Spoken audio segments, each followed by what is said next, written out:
पूर्णिमा कात्याल ने लिखा है कि अक्सर देखा गया है जो एक कमरे में बंद रहते हैं या कम लोगों से मिलते हैं वो लेटर स्टेज में अवसाद का शिकार हो जाते हैं।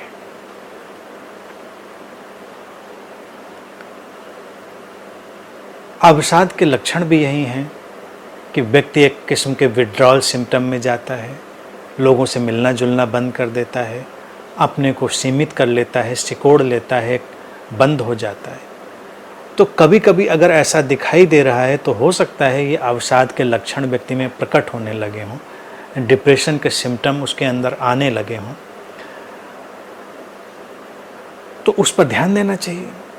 अगर हमारा वो कोई लव्ड वन है, जानने वाला है, तो उससे बात करनी चाहिए, संभव हो तो उसे सहायता देनी चाहिए, मनोचिकित्सक की सहायता अगर संभव हो तो वो भी देनी चाहिए। मनुष्य एक सामाजिक प्राणी है और हम यहाँ इंटरपर्सनल ह्यूमन रिलेशनशिप में जीते हैं। मिलना जुलना अच्छा लगता है, व्यक्ति का जीवन उसी से विकसित होता है, खिलता है, विस्तार पाता है।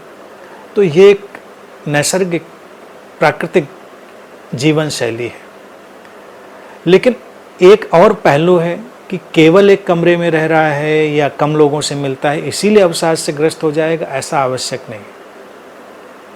तमाम ऐसे लोगों को मैं जानता हूँ जो ध्यानी हैं, गहरे ध्यान में डूबे हैं, उनको ज़रूरत ही नहीं लगती बहुत लोगों से मिलने की, वो अपने में प्रसन्न हैं, शांत हैं, तो वो अवसाद में नहीं है। जैसे हम पुराने ऋषियों की, संतों की, साधकों की बात देखें या आज के वक्त में भी जो कहीं कुटिया में अपनी साधना में लीन है, कोई हिमालय की कंदरा में साधना में लीन है, कोई जंगल चला गया अकेले अपने ध्यान साधना में लीन है, तो वो तो शांति और प्रसन्नता की तलाश में होते रहे और उसी को उपलब्ध भी होते रहे, वो अवसाद में नहीं जाते रहे, क्योंकि उनके जीवन का उद्देश्य कुछ अलग है। कमरे में बंद होकर लोगों से मिलना जुलना छोड़कर अगर व्यक्ति अपनी कंपल्सिव थिंकिंग में है, यानी कि अपने विचार की जो प्रक्रिया है, जो विचार करने की उसकी आदत बन चुकी है, उसी में वो उलझा हुआ है, उसी का शिकार है, तो फिर वो मुश्किल में पड़ सकता है। क्योंकि विचार से पीछे हटकर, शांत होकर, तटस्थ होकर, विचारों का साक्षी होकर तो कोई समाधान मिल सकता था। लेकिन ऐसे वो अगर उसी में घूम रहा है गोल गोल गोल, तो वो अवसाद की तरफ जा सकता है। ये एक लक्षण भी हो सकते हैं और भूमिका भी हो सकती है।